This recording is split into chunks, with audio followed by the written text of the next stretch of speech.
Assalamualaikum warahmatullahi wabarakatuh.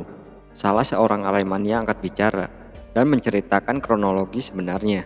Lantas dirinya pun membuat cuitan di akun Twitter @reskiwahyu_05 yang menceritakan kronologi versi dirinya dari awal masuk stadion dan kondisi pemain sedang pemanasan. Semua berjalan aman dan tertib hingga kick off pukul 20.00. Kick off dimulai dan pertandingan berjalan aman tanpa kericuhan sedikit pun.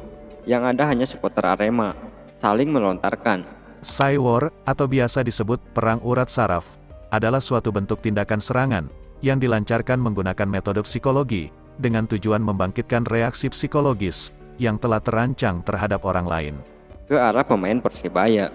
Babak pertama selesai dan saat jeda istirahat, ada sekitar 2-3 kali kericuhan sedikit di tribun 12-13 yang bisa segera diamankan oleh pihak berwenang.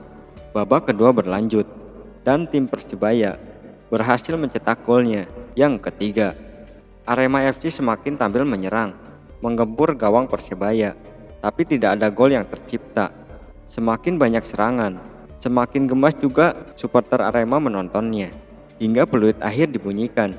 Arema tidak bisa menambah golnya dan harus menerima kekalahan. Disinilah awal mula tragedi dimulai.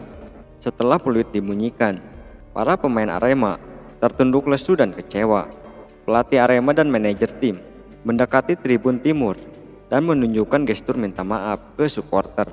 Di sisi lain, ada satu orang supporter yang dari arah tribun selatan nekat masuk dan mendekati Sergio Silva dan Maringa. Terlihat sedang memberikan motivasi dan kritik kepada mereka. Kemudian ada lagi beberapa oknum yang ikut masuk untuk meluapkan kekecewaannya kepada pemain Arema. Terlihat John Alvariji mencoba memberikan peringatan kepada oknum-oknum tersebut. Namun semakin banyak mereka berdatangan, semakin ricuh kondisi stadion. Karena dari berbagai sisi stadion juga ikut masuk untuk meluapkan kekecewaannya ke pemain.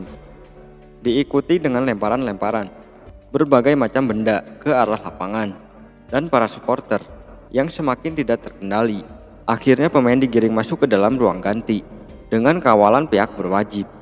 Setelah pemain masuk, supporter masih tidak terkendali dan semakin banyak yang masuk ke lapangan. Pihak aparat juga melakukan berbagai upaya untuk memukul mundur para supporter yang menurutnya perlakuan sangat kejam dan sadis.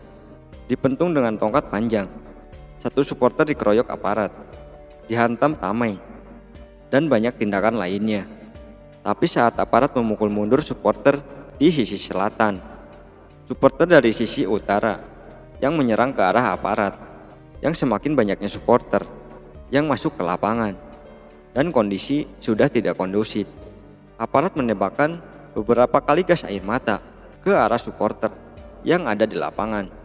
Silih berganti supporter menyerang aparat dari sisi selatan dan utara, yang akhirnya selain hujan lemparan benda dari sisi tribun, di dalam lapangan juga terjadi aksi tembak-tembakan gas air mata ke arah supporter.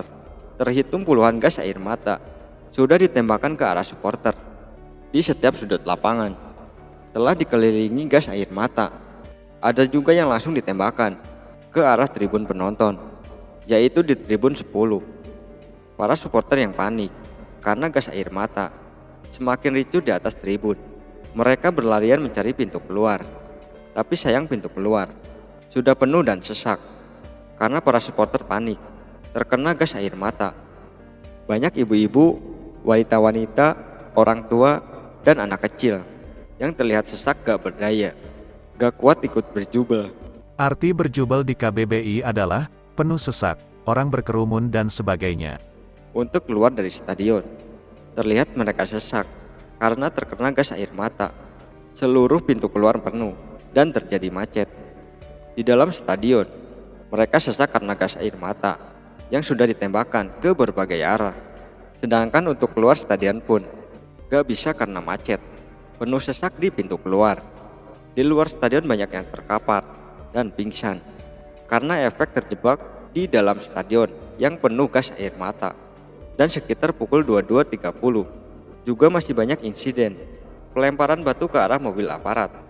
dan pengeroyokan supporter terhadap aparat yang dianggap mengurung kita di dalam stadion dengan puluhan gas air mata, dan terjadi beberapa tembakan gas air mata kembali di luar stadion, lebih tepatnya di sekitar Tribun 2 Kanjuruhan. Kondisi di luar stadion Kanjuruhan sudah sangat mencekam.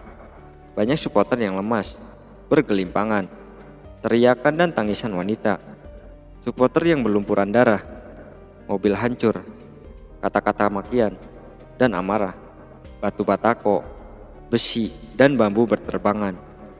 Nah, itulah cerita dari akun Twitter @reskiwahyu_05. Sekian video kali ini. Wassalamualaikum warahmatullahi wabarakatuh.